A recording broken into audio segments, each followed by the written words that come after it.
De quoi parle-t-on dans l'initiative 112 pour des salaires équitables? Aujourd'hui, les entreprises décident elles-mêmes des salaires qu'elles paient à leurs employés. Il n'y a pas de règles fixes valables pour définir les montants des salaires.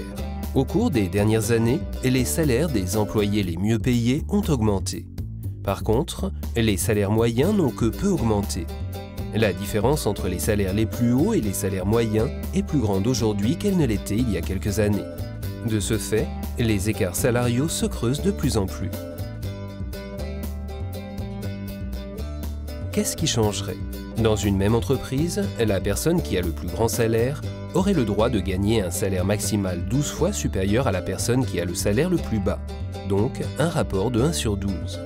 Dit autrement, dans une même entreprise, la personne qui a le salaire le plus haut ne peut pas gagner en un mois plus que la personne avec le salaire le plus bas gagne en une année.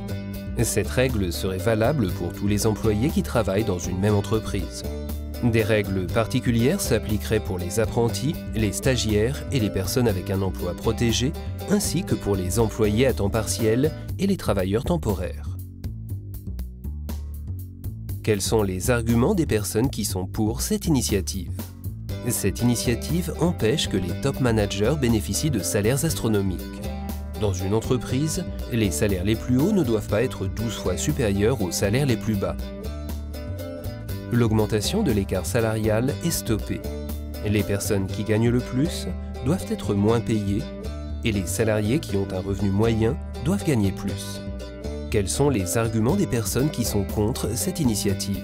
Les entreprises qui ne veulent pas se tenir à la règle 112 quittent la Suisse, donc des places de travail sont perdues.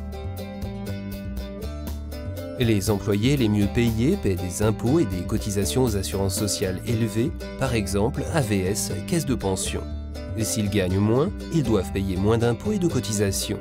Cet argent manquera à la Confédération, aux cantons, aux communes et aux assurances sociales. Si tu veux que l'initiative soit acceptée, vote oui. Et si tu veux que l'initiative soit rejetée, vote non.